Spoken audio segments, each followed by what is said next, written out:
Hey folks, Chuck here with Hillbilly Half Acre Homestead. Stick around, we're going to show you a baby rabbit update.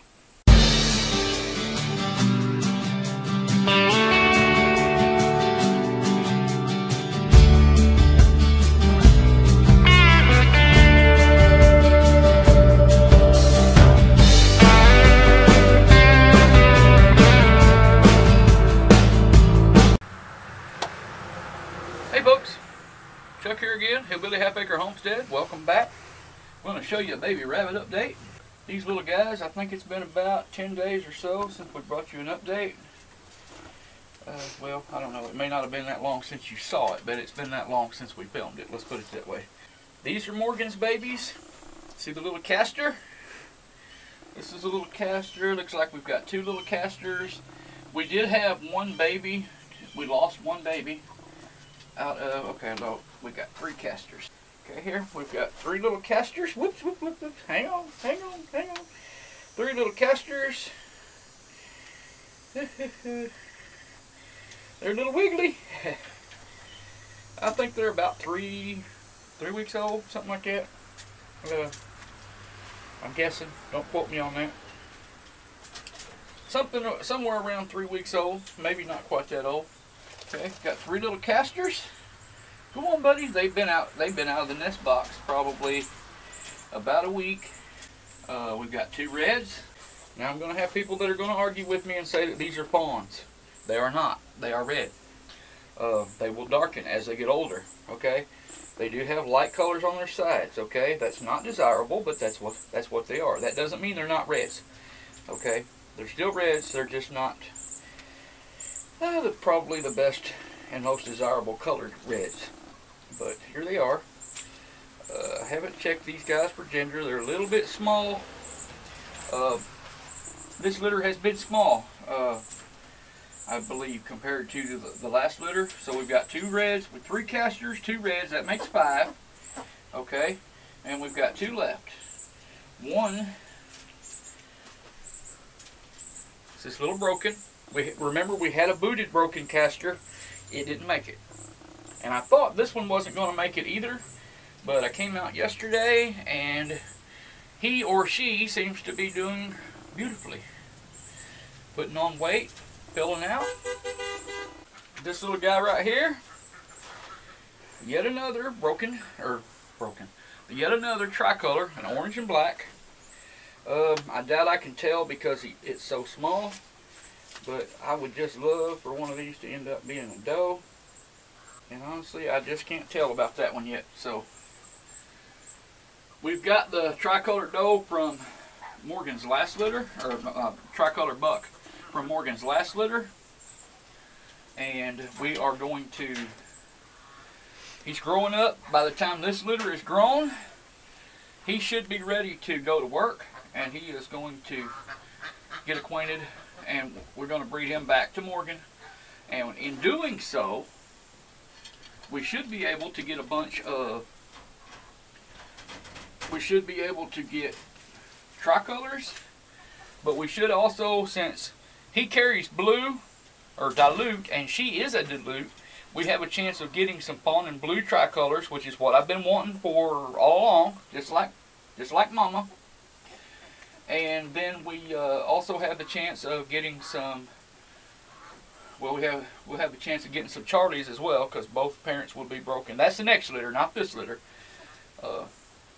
And we could also end up with some Harlequins in the litter as well, which I don't need. I don't need the Harlequins, but Harlequins are a stepping stone, or they are a big part of having a tricolor line, because all tricolor is harlequin that's affected, a harlequin patterned rabbit that's affected by the tricolor gene, or the broken gene. I'm sorry, I'll get it right here in a minute. Shoot, genetics is complicated enough without me confusing y'all even further. Sorry about that, but yeah, the broken gene on a harlequin on a normally otherwise harlequin rabbit. How you get a tricolor? Because the harlequin is two colors, and then you hit it with the broken gene, that puts the white on there, and that makes the three colors. orange and black and white, or fawn and blue and white, or there's others. Sis, you want to assist me? Yeah. These little guys here, these tiny guys here, folks, to tell you how much difference it makes, litter size, these guys right here, this guy right here, same age. Same age within a day. Actually, these two does, Iris and Morgan, were bred on the same day. Iris ended up having her babies a day late. Okay, so if you want to be technical, they are, you know, as far as birth date goes, these are a day younger than these. But as far as conception date goes, they are the exact same age. See anything? See anything abnormal about that? Okay, anyway, these guys are not going to end up being just monsters, okay? We've gone over this before. These guys are getting all the calories and what have you for a whole litter's worth, and it's only going to these two guys here. For the whole litter, they're getting all the milk, all the calories, and they are just rotten as can be. But I haven't really decided which one is absolutely my favorite. I think this one. But this density of this fur is just outrageous. It is, I've never seen fur this dense on a 3-week-old baby. Never. So, fur is nearly half the score. Trying to think. 35 points is what fur is worth, I think. In mini Rex, and body type, I think, is 45, and then the other goes to color and condition, things like that. But I could have that wrong. I don't bring the standard out here. You know, it's in the house, and I'm not gonna, you know, so, you know, there's no need to scream at me in the comments if I got that wrong, that point allocation. It's a possibility it's wrong, but it is close, okay? There's no need to be exact, but still yet, fur and body type. Ordinarily, like say the New Zealand's, you've got 75 points that go to body. These guys, you've only got about 45 points that go to body, and the other 35 go to fur, because they are more of a fur breed, okay? The Rex fur is a big part of. Whoops. You don't go, wait, you don't go in there. Morgan will tear you up. Here, go back in here. Come on. You back in there with Mama. We may, at 4 or 5 weeks, I usually do it 6 to 8 weeks, but at 4 or 5 weeks, these guys are just getting so big. Depending on how they're doing in a couple of weeks, we may go ahead and wean those guys early and let Iris go ahead and start gaining some weight back, if she's even lost any weight. Only having to milk for 2 babies, she may not lose much weight, you know. But we'll see, and it may be that we'll go ahead and wean them early and let her go ahead, as long as her health and condition are conducive to that. We may go ahead and let her start on another litter. We're not going to rush her, you know. We always take plenty of time. We want to make sure weight and condition and all that kind of stuff, we want that all to be right, you know, and what have you. So, anyway, this is all we've got to show you so far on the babies. Now, hopefully coming up here in a week, see, what is today, Thursday? Hopefully a week from tomorrow, within a week from tomorrow, hopefully we'll have 3 or 4 new litters to show you. Because Tappy's right here. You know, Tappy is a, who is Tappy? Blueberry and Twix? I think so. Blueberry and Twix. She is pregnant by Jet. She is definitely pregnant. There's no mistaking it. And she is due on Monday. This coming Monday, September 25th. We also have Annabelle. She is definitely pregnant. No mistaking it. She's definitely pregnant. She is due on the 29th, which is next Friday. This is being filmed on a Thursday. Tomorrow's Friday, what, the 22nd? I think so. Okay, 22nd of September, and so tomorrow, or a week from tomorrow, will be the 29th of September, and that will be, Annabelle will be due. Taffy's going to be due on Monday the 25th, and Mustang Sally definitely has buns in the oven. But I made a little mistake. I was out here breeding. I know who I bred her to, Ace. But I made a little mistake evidently. When I came in and put those breedings into my system, evidently I overlooked Mustang Sally because she doesn't have a breeding and or a kennel date or anything in my system. So, but I know that I bred her on the same day as Marcy. Okay, Marcy had a kennel date for the 29th as well. And so I'm thinking that that had to be the same day that Mustang Sally was born, so we're going or was bred. So we're going to be watching for babies around that date. Unfortunately, Marcy has missed for that kennel date. Now she's since bred again, and she's acting pregnant now. But that we're talking about a possible kennel date of somewhere around the 21st of October now. So that's going to be some time away. Okay, or no, not 21st. Anyway, sometime in October, maybe around the 11th or something. Anyway, I've already posted all these due dates and what have you. If you're interested in that stuff, and you would already know about it if you like my Facebook page. So, that's something that you can consider, you know. Look up Facebook.com with a /Hillbilly Homesteading, and you'll find our page.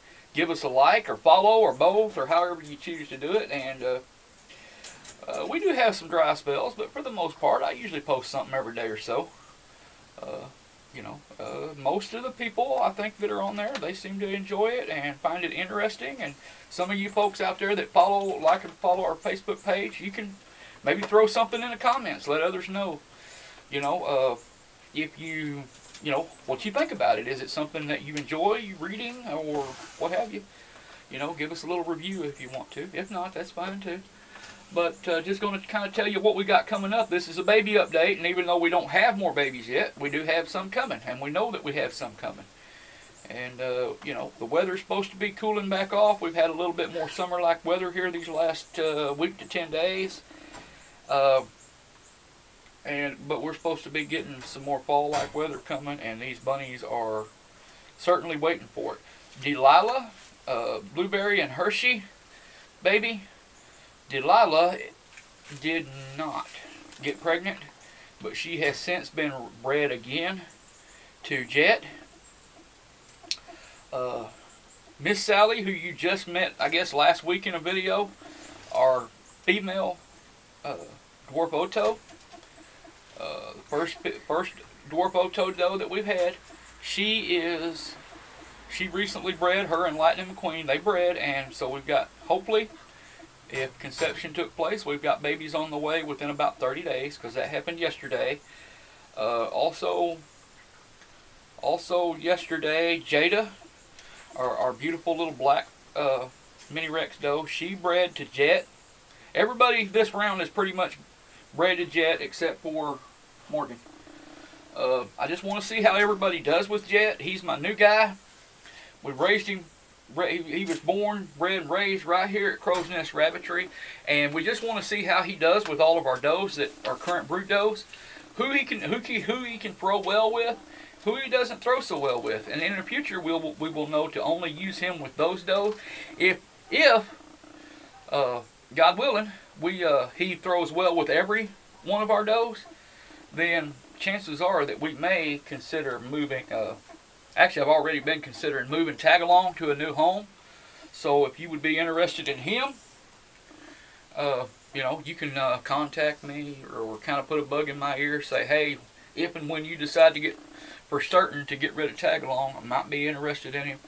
And, you know, I will just keep that in mind and contact you and let you know as soon as a decision has been made. But we kind of want to wait and see, I guess, really, about some of these brood does and how well they do or don't throw babies with Jet. Keep in mind though that Jet is half tag. He's half Irish. He's half Irish, not Irish. He's not an Irish bunny. He's half Irish. So both of those babies are very, very nice. And you saw breeding jet back to Iris. You saw the beautiful fur and hopefully beautiful body and skeletal structure and everything that we are getting, that we've seen at 3 weeks old already with those babies. So now sometimes there's special circumstances when you breed a young buck back to its mother. Okay, you're putting recessives together there. Okay, there's recessives that mama had that she gave to the son. Well, when you breed the son back to mama, those recessives get together and they actually show in the babies, and sometimes that can be good, sometimes it can be bad. So just know that when you do that, be prepared. You might only have, out of a litter of 10, you might have 1 or 2 that's fitting to keep. The others may need to be put down completely, because sometimes they can have a very bad recessive pairing there that you don't want to continue. Okay, and even if you have that to not happen in some of your kits and some of them you can keep, you still want to be careful how you breed those back into that same line. Okay, just throwing out some little tips here, not trying to be too boring or anything. Becca's back here falling asleep behind the camera. So if she's falling asleep, you probably are too, so it's time to end this video. Folks, hit the like button if you like it. Subscribe, ring that little bell, ding ding ding. Okay, there we go. Tell them you want notifications. When we're shooting videos here, it seems like here lately we try to get them videos out every couple of days if we can. If I've got videos what I call in the tank, meaning they're edited, waiting to go up, I usually just go ahead and put those up every couple of days. But we try to get something up at least every week. Not all the time, but at least every week we want to get something up and out to you. Usually sometime on the weekend, if we're only going to do one. So anyway, let's see, what did I forget? Ring the bell, tell them you want notifications. What else? Like our page. Oh yeah, I already mentioned that earlier though. Like our page on Facebook. I think that's it. Okay. Maybe? So, you think? yeah, I think so. Y'all have a great day. God bless.